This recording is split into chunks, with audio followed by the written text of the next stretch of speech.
Hey, what's going on, everyone? Happy Friday.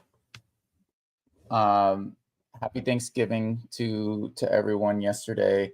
Uh, Went live about 30 minutes later than normal, but I created some documentation, or I created stuff that I think will be like some cheat sheets that I think will be super helpful, just from my interactions, my experience with some of the bird dogs or people that are going out and sending us deals.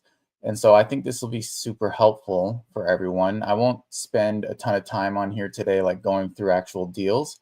But what I think will be helpful is for me to walk through the documents I created and then um, figure out a way for everybody here to get access to them and free. They're all free.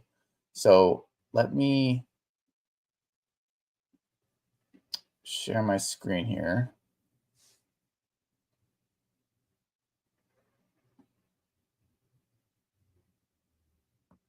Okay.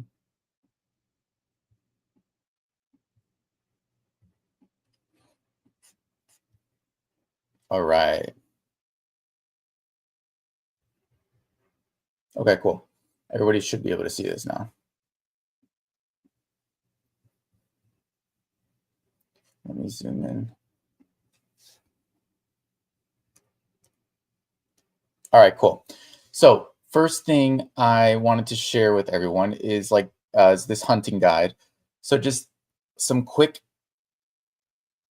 steps or stages that you could look at when you are looking at deals. So based on my buy box, what we're looking for is RV parks, mobile home parks, both 35 sites or more.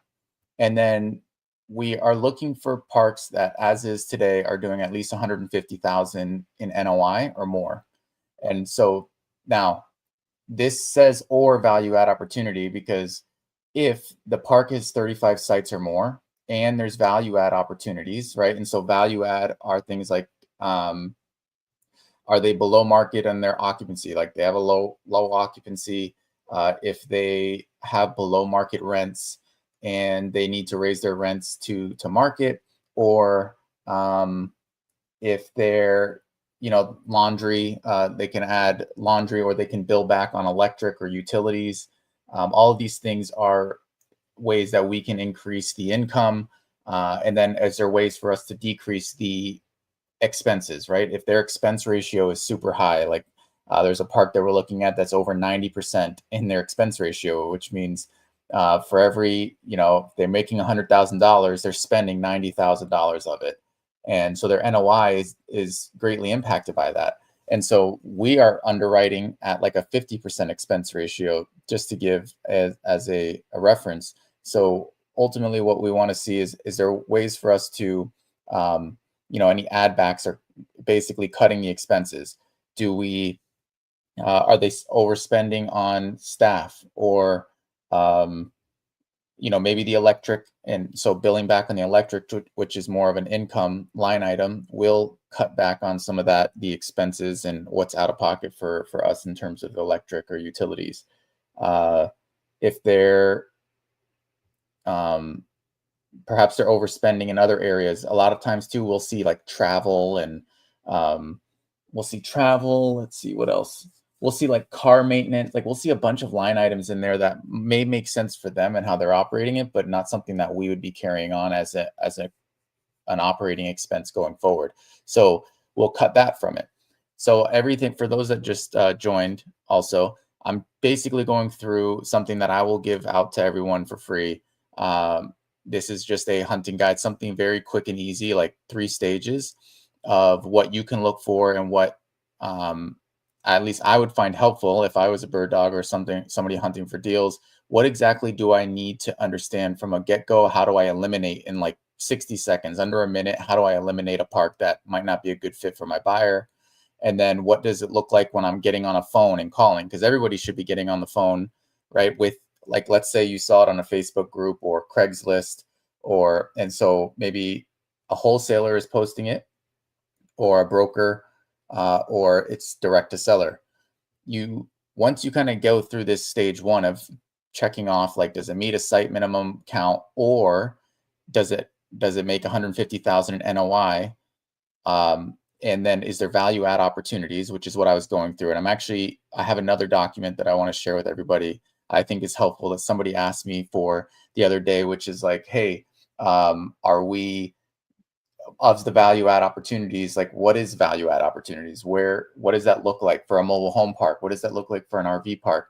And it'll allow you, as somebody that's going out and hunting and looking for deals, to ask those questions and really see like, hey, this is, like now you can see the opportunity, whether or not you're looking through the offering memorandum, if it's on market, or you're just, when you're getting on the call in stage 2, you can now ask for some of these items, right? Like, is there a laundry facility on site? Are they making money from that? Or they have individual meters at each of the hookups for us to be able to do bill back on electric or utilities or anything like that? Where is there opportunities for us to add income or cut some of the expenses? But where can we add more income, more revenue to that top line, which ultimately will increase our NOI? Okay. And then, is it in a flood zone? Check the FEMA website, right? I put down here in this quick reference, like the FEMA website. And so check that and see if whether or not the address is in a flood zone, because that's a quick no for us. Not high crime, declining market. You can look those up, right? This is where Perplexity or Gemini or ChatGPT or whatever AI tool that you're using can do a great job of is searching, like, for this market, what's the crime rates look like? Is it declining? Is it growing? Is it shrinking? Like, what does the population look like? And looking at some of those demographics and some of those statistics recent. Make sure when you're doing your searches, like you're saying, hey, what's the most recent data that we have available to us to understand what that market looks like? And then utilities. What does that look like? Mobile home parks is basically the same thing. Really, there's no difference here between, like, what would qualify for you to say, okay, let me move on to stage 2. Stage 2 is when you are getting back on with the broker or the seller or the wholesaler, and you're asking a lot of these questions, right? And I gave a little script here, but hey, I'm partnering with a buyer who's actively acquiring an RV park, a mobile home park. I saw your listing and it could be a great fit. I'd love to gather some quick info so we can underwrite it and potentially send over an offer. Do you have a few minutes? And then ask these questions, right? Like, these are some of the really good ones that, as for me, as I'm underwriting, it's helpful to understand. Why is the seller selling? Are they open to seller financing? Is there existing debt on the property? Those 3, I will ask you every single time. So if you find those answers out beforehand, it's even better. And then some of these we're going to be able to get from stage 3, the information, but it's things that you could ask. Like, I think, to me, the biggest thing is, like, if it's an RV park or a mixed use park where there's some RVs, maybe there's some apartments or motels, maybe there are some mobile homes there, some manufactured homes. It's just a mixed use of different types of structures there. I would ask, like, what's that tenant mix look like, or what's that mix of people that are renting? Are they daily? Are they weekly? Are they month to month? Like, what does that mix look like?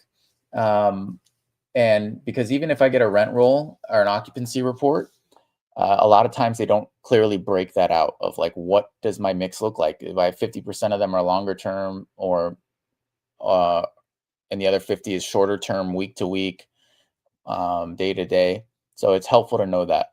Is there any deferred maintenance or known issues that I should know about? And then, what utilities are in place? Those are great questions, things that you can easily ask whenever you get on the call with whoever it is that you find the deal from, the seller, the broker, the wholesaler. All right. Stage 3 is packaging the deal, right? So what are the required documents that we will look at when, like, if you're sending a deal to me, I will always look for, is there a P&L, right? I want at least the 2024, the last full year, right? So once we go into 2026, like, I want that full year, that full previous year. It's even better if we can get the year before that. Not required, but it's really great to have at least 2 full years of a P&L to look at. And then a T12, right? Trailing 12 months of revenue and expenses as of today. or as soon as they have it. And then the rent roll and occupancy report. So again, like rent roll more for a mobile home park, occupancy report more for an RV park. But you can see the differences here, right? Like what's the tenant mix look like? What's the lot numbers? What's the rents, the date, the lease dates? That's more for mobile homes. And then RV parks, especially if it's more for transient guests, what's the daily and the monthly occupancy percentages? What's the average daily rates? And if it's on market, most likely they have an offering memorandum. So that's always helpful for us to have. It just gives us some good information and a pro forma too, right? So like a lot of times the brokers that are putting the OM together, they'll provide a pro forma, what they think the park can get to. Most of the time it's not entirely accurate, but it does give you some ballpark idea of where it could go. And then you just have to fact check it and go through that process too. But again, this is all about how quickly can we say no to a deal so we can move on to the next one. And then what does it look like for a deal that does move on to that next stage where we actually start to underwrite it and things like that. And then I put some bonus intel here. Any information that we have, like if there is an existing loan balance, what's that? How much of it or what's that remaining balance look like? And if they are open to seller financing, like tell us your terms. What do they prefer? What would they consider? So we have a good starting point. Do they want a higher down payment?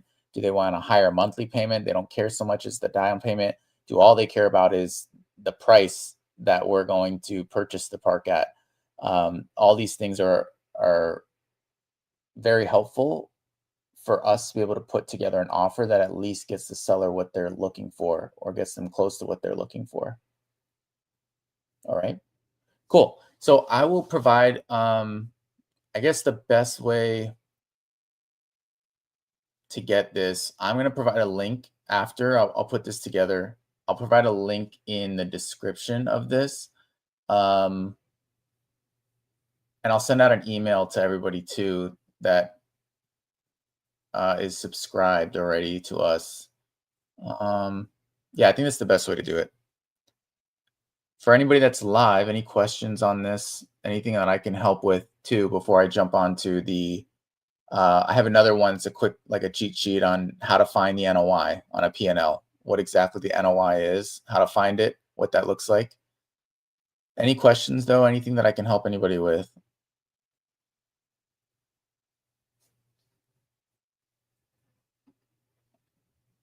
All right, cool. Okay. How to find NOI? NOI is the gross revenue minus the operating expenses, right? So basically it's before debt service is included, but give me all the revenue and then subtract all the operating expenses. How much money do I have left over after that? And that's what we're using to evaluate. That's what everybody in the commercial space is using to evaluate parks.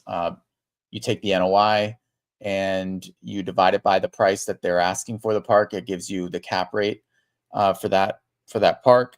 You can also use the NOI and divide it by the cap rate, and that gives you a good idea of the actual value of the park. So if you take what the NOI actually is today, divided by what the market cap rate is for that particular market, and it differs, but let's say it's 8%, right? So you take the NOI, let's say if it's 100,000, right? 100,000 is the NOI divided by the market cap rate. So whatever market it's in, for example, let's just say it's in Orlando, and the market cap rate for a mobile home park in Orlando is 8%. You would take the 100,000 divided by 0.08, right? And that's the value of the park today, 1.25 million. So it gives you a good idea of what you should be offering. A lot of times the sellers are, seller will have it listed at a lower cap rate. They want more money, right? And so you work backwards from it, right? So let's say the park again makes 100,000 and the seller wants $2 million for their park. That's a 5% cap rate, right? Very low. It's way below what the market cap rate is. And like to us, it's too expensive for this park, right? And I don't know if it's stabilized, if there's value add opportunities, whatever the case is, but When we get something like this, we have a creative ways to try and work around it, but ultimately we're going to have to get on the call with the seller or the broker and have a conversation and understand how they got to that evaluation. Like, why are they stuck on this 2 million? Why? And really start to dig in and understand a bit more, so that when we counter or when we provide our offer, it makes sense and it's aligned with ultimately what they're trying to get to. Okay. Alrighty. What's considered revenue, right? What counts as revenue? Lot space, rent. So all the rent, all the fees that a guest would pay, the bill back, laundry income, storage fees, late fees, amenity fees, anything like this is considered a revenue. What's not is COGS, like cost of goods sold, any home sales, security deposits, loan proceeds, owner cap contributions. All of these are not considered revenue, and it's not something. I think one of the biggest things is, if you have an RV park, right, and it has a restaurant or a store on site, you'll see a line item for cost of goods sold, and we remove that. That's not part of an NOI calculation, right? They put it in the income because it gives them a good idea on margins within the store, but it is not something that we are going to include as the net operating income, as part of that net operating income. So just something to look out for. I think that's not as commonly known, but okay. What's an operating expense? Again, like property taxes, insurance, utilities, management fees, repairs and maintenance, trash removal, landscaping, grounds, legal and accounting, and marketing and advertising, payroll. All these things are considered an operating expense. Do not include, though, like the debt service, right? Debt service is not an operating expense. Debt service is like, what's your monthly, the mortgage payment or the seller finance payment, whatever that debt payment is, that's not an operating expense. Depreciation, amortization, capital expenditures, those are more like one-time fees. Income taxes, interest expenses, owner draws or distributions, all of these aren't considered an operating expense. Those are, a lot of these are like one-time fees, or this is or it's the debt service or tax items, as you see here. Okay, here's an example, right? All my income, which is, here's all the revenue I'm making from my lot rents, and then utility bill back, and then maybe some other fees, late fees, whatever the case is. So my gross revenue is 260,000. And then my expenses, property tax, insurance, utilities, my management fee, repairs, maintenance, other operating expenses, all of that combined is my operating expense. You subtract this from the gross revenue, and that's my NOI, 170,000. If you see things in the P&L, like a debt service or like interest expenses or CapEx, like one time, a lot of times too, what you'll see is repairs and maintenance. This is why it's so helpful to see year over year. A lot of times what you'll see is like 2023 has repairs and maintenance of, let's just say, $12,000. 2024, it spikes up to like $24,000. And then the last 12 months, it's like back down to around $13,000, $14,000, $15,000. That spike a lot of times means it's like a one-time repair or like a one-time expense that should not be part of your operating expenses. Remember, operating is like, as I'm running the park, what is the consistent, the expenses that I'm consistently, that I have on this park as I'm running it day to day, not one time, like something broke and we had to fix it, whatever it is, like those should be stripped out. It is an important expense and something to note, but a capital expenditure, anything that is like a one-time fee, we should be stripping out of the expenses. And so it's something, as if you're hunting or bird dogging or whatever the case is, this is like a next level deep into this. I wouldn't expect people to go in and start to strip out and look at P&Ls and doing all that. I just wanted to share this with you all because I think it's helpful to know that when we're looking through this, these are the things that we're looking at, right? Like, what does that repairs and maintenance line item look at like year over year, so we can get a good idea and strip out anything that might be a one-time fee that the the owner just happened to lump in and under this repair and maintenance line item. And then it leads to now us being able to go ask those questions to the seller or the broker. Okay. Common mistakes to avoid, including the COGS or home sales in the revenue, right? It inflates the NOI. That's what I was talking about up here. Subtracting the mortgage payment. NOI is before the debt service. So you do not want to include your monthly debt service as part of the NOI. Net income from the P&L is not the same thing as net operating income, right? Net income usually includes that financing cost being removed from it. And then pulling the, Sean, I have an update on that. Pulling the pro forma NOI and not the actual NOI. So a lot of times too, if you're getting an NOI or you're getting a P&L from a broker or maybe a seller or maybe a wholesaler, whoever, you're getting that, a lot of times they will include the pro forma, which is a projection of what the NOI could be. So if you raise the rents to market value or you fill the occupancy and get it to a reasonable occupancy number, or you cut some of the expenses, like whatever the case is, there is a pro forma NOI that sometimes they will include in there.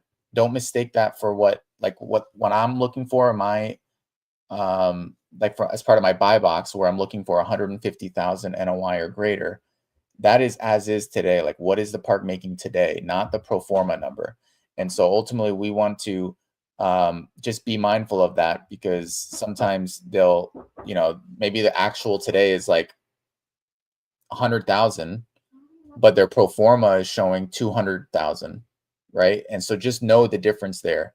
That doesn't mean don't send it. I think when in doubt, this is what I put down here, send it over to me or to your buyer, no matter what. Just send it over when in doubt, and just call out some things though. But the more research you're doing and the more you understand all of this, it allows you to send deals that can get evaluated even quicker. And ultimately you can get the feedback on that much quicker as well. So hold on one second.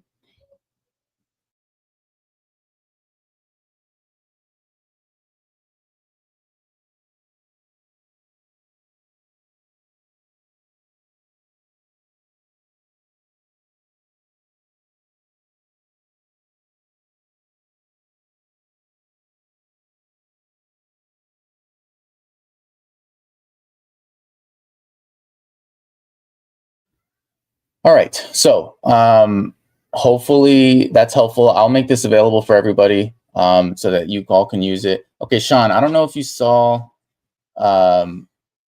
So let me stop sharing. All right. Sean, I know you sent that deal. So I don't know if you were on the email thread with Monica, but Monica already talked with the seller and everything. It was not about the flood zone so much, although that was something. It was more about the seller themselves, like had like hold on, let me pull up the email so I don't misspeak on it. But I thought you were on that email. I thought you kind of got a good understanding of why we passed on that deal. So sorry if you weren't on that email. I thought you were. Let me see. Because Monica already talked with that seller. Well, I'm gonna go to sleep too. So let's see.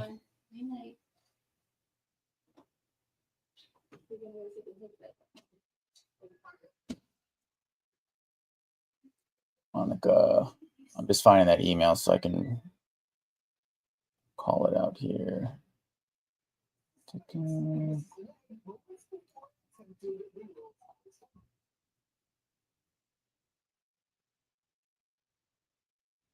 No. Let's see.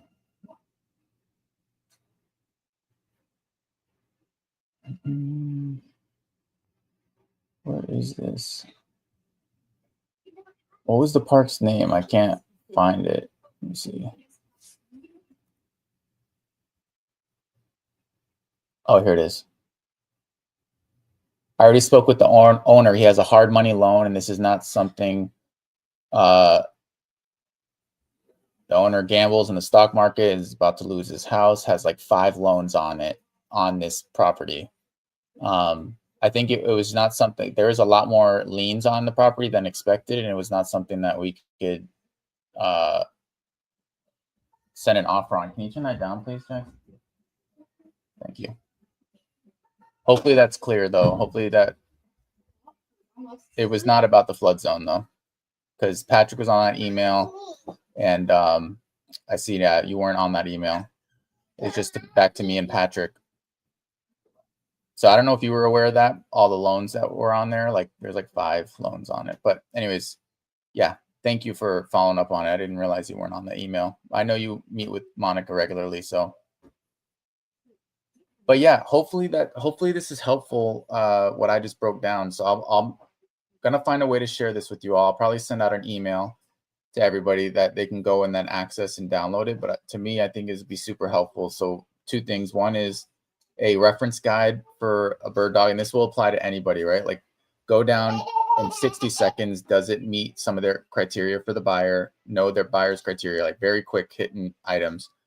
And then number 2, pick up the phone and call the broker, the seller, the wholesaler. Here, I put a list of questions and a great intro, very easy to use. And then step 3 is getting the right financials and the documentation needed to send to your buyer, because they're going to ask for it if you don't send it, guaranteed, because it's needed for a for us to properly underwrite, right? The T12 is important at P&L for the full year, the previous year. So 2024 P&L in this instance. If we can get the 2023 P&L, even better.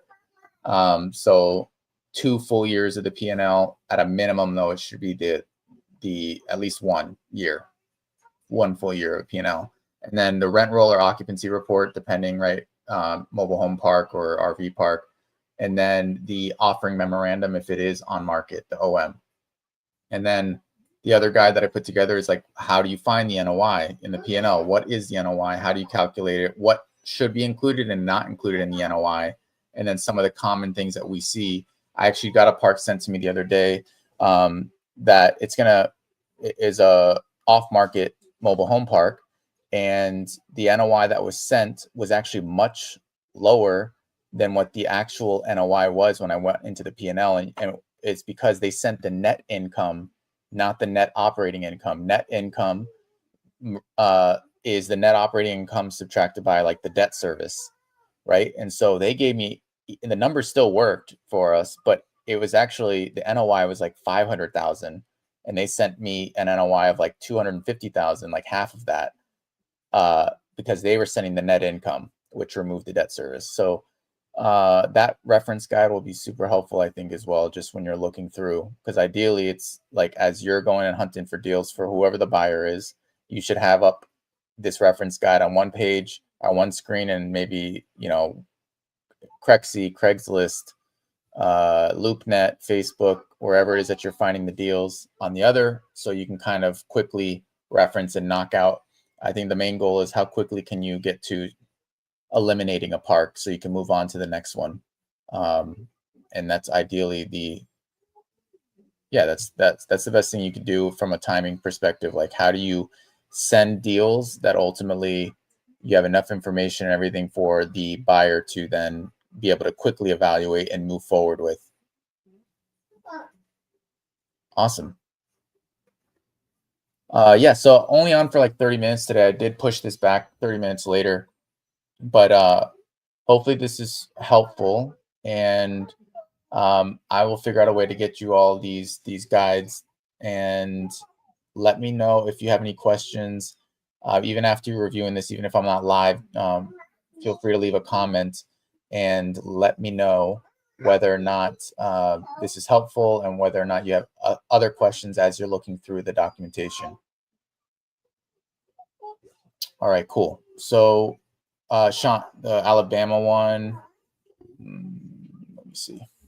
Sean, Alabama.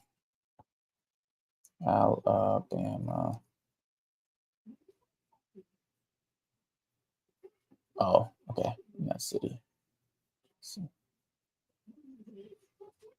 Oh yes, I think Patrick looked at this one. The self-storage one, right? and mobile home. Is that still available? I'm pretty sure Patrick looked at this. Is that still available? Do you know, Sean? Because if so, I'm going to be getting on with Patrick today. I'll call him.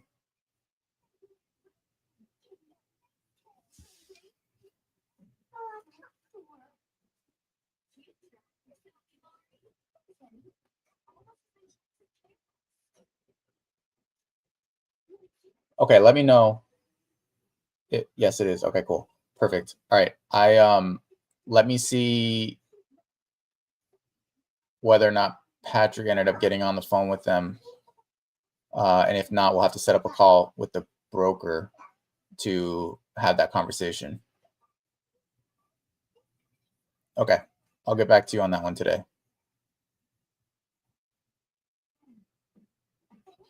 All right, cool. Well, thank you, everyone. Happy Friday, and hope you'll have a great weekend. Thanks.